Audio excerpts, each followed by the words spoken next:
की कथा। नमस्कार दोस्तों, आप सभी का हार्दिक स्वागत है हमारे चैनल कथा कहानी 13 में। आप सभी को तुलसी विवाह की शुभकामनाएं। आइए सुनते हैं तुलसी विवाह की पौराणिक कथा। एक बार भगवान शिव ने अपने तेज को समुद्र में फेंक दिया। उस तेज से एक अत्यंत तेजस्वी बालक का जन्म हुआ, जो आगे चलकर जालंधर नामक पराक्रमी दैत्य राजा बना। उसकी राजधानी का नाम था जालंधर नगरी। दैत्यराज कालनेमी की कन्या वृंदा का विवाह जालंधर से हुआ। वृंदा बहुत ही पतिव्रता स्त्री थी। उसके पतिव्रत धर्म की शक्ति से जालंधर को कोई देवता या असुर पराजित नहीं कर सकता था। जालंधर अपनी शक्ति और अभिमान में चूर होकर पहले माता लक्ष्मी को पाने की इच्छा से युद्ध करने लगा, परंतु समुद्र में उत्पन्न होने के कारण लक्ष्मी जी ने उसे भाई के रूप में स्वीकार किया। वहां से पराजित होकर वह देवी पार्वती को प्राप्त करने की कामना से कैलाश पर्वत गया। वह भगवान शिव का रूप धरकर माता पार्वती के समीप पहुंचा। माँ पार्वती ने योग बल से उसे पहचान लिया और तुरंत अंतर्ध्यान हो गई। फिर माता पार्वती ने यह सब वृत्तांत भगवान विष्णु को बताया। जालंधर के पतिव्रता धर्म से सुरक्षित होने के कारण उसका वध संभव नहीं था। इसलिए भगवान विष्णु ने ऋषि का वेश धारण कर वृंदा की परीक्षा लेने का निश्चय किया। वृंदा उस समय वन में अकेली भ्रमण कर रही थी। तभी भगवान दो मायावी राक्षसों के साथ वहां पहुंचे। वृंदा भयभीत हो गई। ऋषि रूपी भगवान ने अपनी शक्ति से उन दोनों राक्षसों को भस्म कर दिया।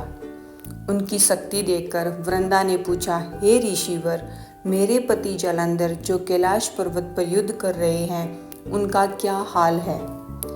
भगवान ने माया से दो वानर प्रकट किए। एक के हाथ में जालंधर का सिर था और दूसरे के हाथ में उसका धड़। यह देखकर वृंदा मूर्छित होकर गिर पड़ी। होश आने पर उसने भगवान से विनती की, हे महात्मा, मेरे पति को पुनः जीवित कर दीजिए। भगवान ने अपनी माया से जालंधर का सिर धड़ से जोड़ दिया, परंतु स्वयं उसी शरीर में प्रवेश कर गए। वृंदा को इस छल का आभास नहीं हुआ और वह जालंधर बने भगवान विष्णु के साथ पतिव्रता व्यवहार करने लगी। इससे उसका अस्तित्व भंग हो गया और उसी क्षण जालंधर युद्ध में मारा गया। जब वृंदा को इस लीला का ज्ञान हुआ, वह अत्यंत क्रोधित हो गई और भगवान विष्णु को श्राप दिया, हे विष्णु, तुम हृदयहीन हो, अतः तुम शीला रूप में परिवर्तित हो जाओ, यानी कि शालिग्राम।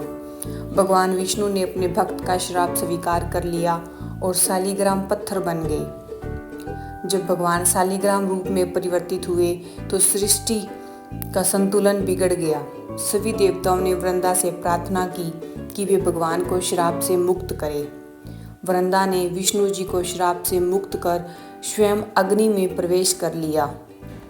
आत्मदाह। जहाँ वृंदा की देह भस्म हुई, वहाँ तुलसी का पौधा उग आया। भगवान विष्णु प्रकट हुए और बोले, हे वृंदा, तुम अपने सतीत्व के कारण मुझे अत्यंत प्रिय हो।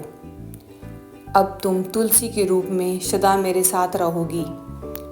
इस प्रकार से हर वर्ष कार्तिक मास की देवउठनी एकादशी के दिन तुलसी विवाह मनाया जाता है। जो भक्त श्रद्धा और भक्ति से शालिग्राम और तुलसी का विवाह करता है, उसे इस लोक और परलोक में अपार यश प्राप्त होता है। कहा जाता है कि दैत्यराज जालंधर की नगरी आज भी जालंधर नाम से प्रसिद्ध है। वह सती वृंदा का मंदिर मोहल्ला कोट किशनचंद में स्थित है। मान्यता है कि यहाँ एक प्राचीन गुफा भी थी जो हरिद्वार तक जाती थी।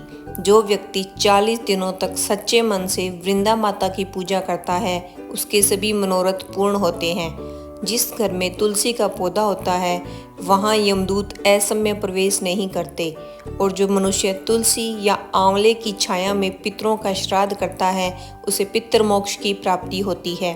तो यह थी आज की तुलसी विवाह कथा।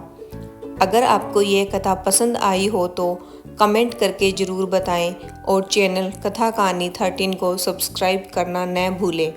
जय तुलसी माता, जय श्री हरि विष्णु।